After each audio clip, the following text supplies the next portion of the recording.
আসসালামু আলাইকুম। কেমন আছেন সবাই? শুভকামনা রইল আমার এই চ্যানেলটি দেখার জন্য। মেয়ের উৎসাহী আমার রান্নাগুলো ধরে রাখার জন্য চ্যানেলটির যাত্রা শুরু করেছি। শীত আসি আসি করছে, আর বাজারেও শীতের সবজি চলে আসছে। তাই আজকে আমি একটি মুখরোচক স্ন্যাক্স দিয়ে আমার ভিডিওটি শুরু করব। আজ আমি করে দেখাবো বাঁধাকপির পাকোড়া।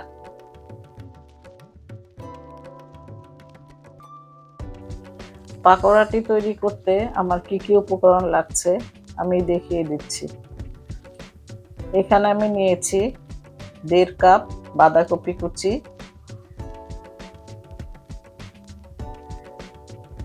নিয়ে নিচ্ছি 1.25 কাপ চালের গুঁড়া।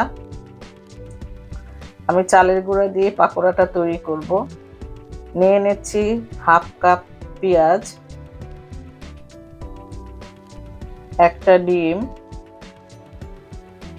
ধনেপাতা কুচি, কাঁচামরিচ কুচি, গোলমরিচের গুঁড়া, আর নিয়ে নিচ্ছি লবণ। সমস্ত উপকরণ একত্রে মিশিয়ে নিব। একটা বাটি নিয়েছি, তার মধ্যে দিয়ে দিচ্ছি আমি 1.5 কাপ পরিমাণ বাঁধাকপি কুচি। এরপর দিয়ে দিব পেঁয়াজ কুচি 1/2 কাপ পরিমাণ, দিয়ে দিচ্ছি কাঁচামরিচ কুচি, এরপর দিব আমি ধনেপাতা কুচি নিজেদের ইচ্ছা মতো, দিয়ে দিব একটা ডিম,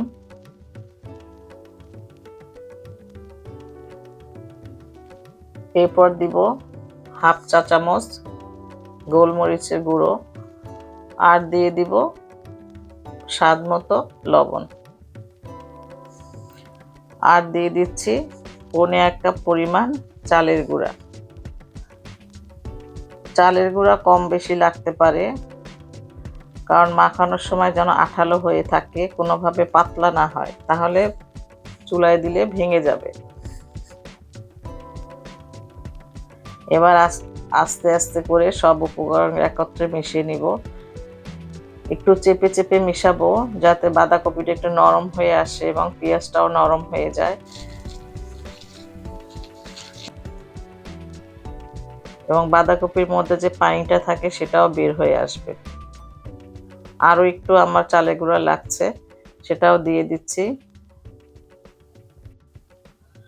ভালো করে আমি এটা মাখাতে থাকবো। যদি বেশি পানি ছেড়ে দেয় তাহলে আরেকটু চালের গুঁড়া মিশিয়ে নেব।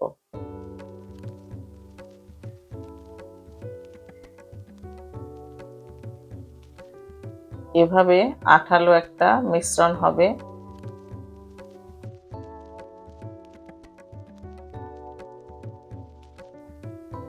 কেমন একটা আঠালো ভাব চলে আসছে। এখন আমার পাকোড়াটি তৈরি করার জন্য মিশ্রণটি রেডি। মিশ্রণটি মাখিয়ে বেশিক্ষণ রাখা যাবে না, তাহলে এটার পানি ছেড়ে দিবে। একটি কড়াইতে 2 কাপ পরিমাণ তেল নিয়ে নিচ্ছি। তেলটা আমি মিডিয়াম আঁচেই গরম করব।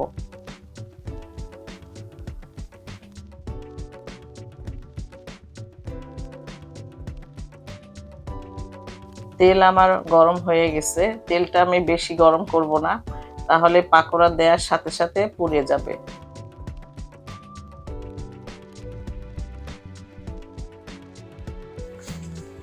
একে একে পাকোড়াগুলো দিয়ে দিচ্ছি।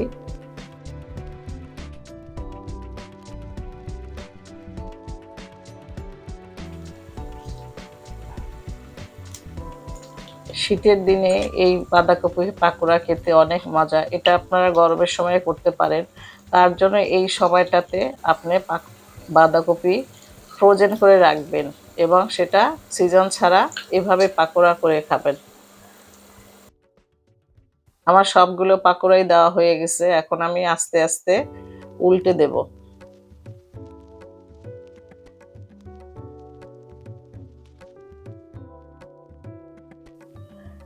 সাথে সাথে নাড়া যাবে না, কিছুক্ষণ পর আমি নেড়ে দিব। উল্টে পাল্টে দুই পাশে ভাজবো যাতে ভিতরটা কাঁচা না থাকে বা এক পাশ পুড়ে যায় অন্য পাশ ভালো হয় না, সেটা আমি করবো না। এই জন্য একটু পরপরই নেড়ে দিব। কিছুক্ষণ ভাজার পর এটা বাদামি রং হয়ে আসবে। বাদামি রং হয়ে গেলেই আমার পাকোড়া রেডি। যেহেতু আঁচটা আমি মিডিয়াম রেখেছি তাই ভিতরটাও হয়ে গেছে এবং মচমচাও হয়েছে। একটু নেড়ে টেড়ে দেখবো মানে দুই পাশই হয়েছে কিনা। দেখুন পাকোড়াটা চারিদিকে হয়ে গেছে।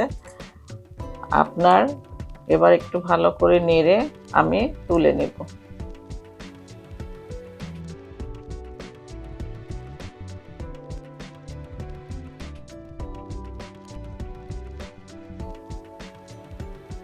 এবার আমি পাকোড়া গরম গরম সার্ভ করব। দেখুন দেখতে কেমন আকর্ষণীয় এবং লোভনীয় হয়েছে এবং মচমচে। আমি একটা ভেঙে দেখাবো কেমন মচমচে হয়েছে।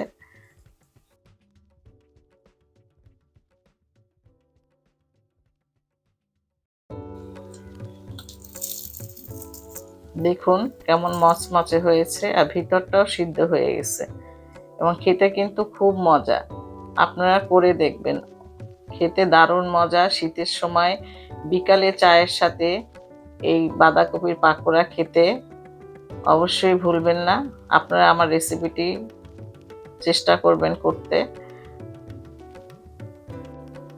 চায়ের আড্ডায় এই মচমচে বাঁধাকপি পাকোড়াটি আপনারা টেবিলে রাখতে পারেন। যদি রেসিপিটি ভালো লাগে তবে অবশ্যই আমার সাথে থাকবেন এবং ট্রাই করবেন বানিয়ে খাওয়ার জন্য। ভালো এবং মন্দ সব ধরনের মতামত দিয়েই আমাকে উৎসাহ দিবেন এবং আমার জন্য দোয়া করবেন। আল্লাহ হাফেজ।